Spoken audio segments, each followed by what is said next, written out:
Fala galera, tudo certo? Kid Jojo é uma obra muito icônica e singular, todo mundo deve saber.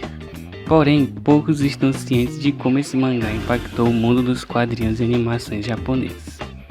A verdade é que Jojo foi um grande marco na cultura pop do Japão e mais tarde no mundo também, assim como outras obras de sua época.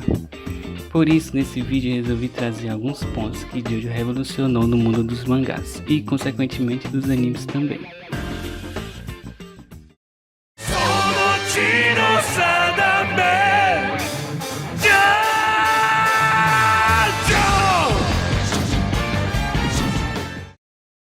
Antes de Jojo, os mangás shonen costumavam retratar a mulher como um ser indefeso que era protegida pelo protagonista homem, muitas vezes seu par romântico. Isso acontece até mesmo na parte 1, já que o Araki ainda estava começando o mangá, e essa parte é bastante influenciada pelos mangás que estavam em publicação na época.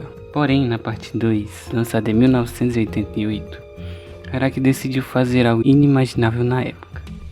Uma mulher mais forte que o protagonista homem. Embora a participação de Lisa tenha sido bem decepcionante em Battle Tendency, a criação dela com certeza foi um grande marco no mundo dos mangás. Na parte 5, Araki queria que a protagonista fosse uma mulher. Porém, a Weekly Shonen Jump não permitiu, já que ainda era um grande tabu ter uma protagonista feminina em uma revista voltada para garotos. Mas na parte 6, depois de muito esforço, Araki finalmente conseguiu uma protagonista feminina em um shonen. E digamos que foi um verdadeiro sucesso.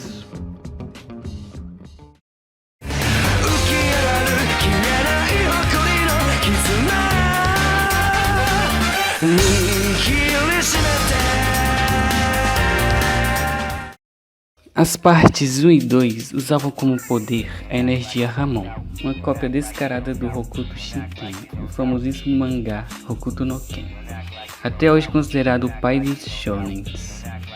Mas no início da parte 3, Araki fez um poder totalmente novo e original, os stands. Antes do lançamento da parte 3, em 1989, mangás onde os personagens usavam outros seres para combater eram quase inexistentes. O mais comum eram personagens lutando corpo a corpo ou com poderes de fogo, como Dragon Ball, por exemplo. Mas após o Jojo, vários mangás copiaram os stands do seu jeito. Toriko, por exemplo, que é um dos meus mangás favoritos, usa de um sistema muito parecido aos stands, onde os espíritos de luta dos personagens são a personificação do apetite de cada um. Há até quem diga que a franquia Pokémon também se inspirou nos stands.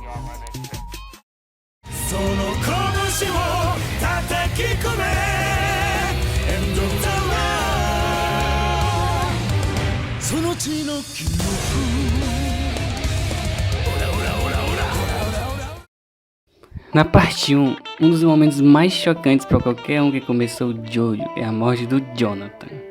Na época, matar a protagonista era a coisa mais improvável que poderia acontecer em um mangá, já que a morte do personagem principal significava o fim do mangá. Mas para a surpresa de todos, Araki decidiu por colocar o novo protagonista no lugar de Jonathan, algo bem comum para a época, onde os mangakas mantinham o mesmo protagonista do início ao fim do mangá. Séries como Dragon Ball e Naruto, por exemplo, que mantêm o mesmo protagonista, acabam por ficar sem graça com o tempo, já que os personagens vão ficando cada vez mais fortes e o próximo vilão tem que ser infinitas vezes mais forte que o anterior e que o protagonista, o que acaba criando um ciclo vicioso. Em Jojo, com a característica incomum de um protagonista para cada arco, não fica um negócio como nas obras citadas, além de deixar o mangá muito mais interessante de acompanhar.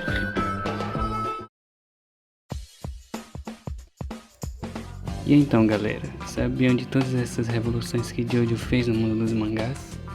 Se gostaram, se inscrevam e curtam, e até a próxima.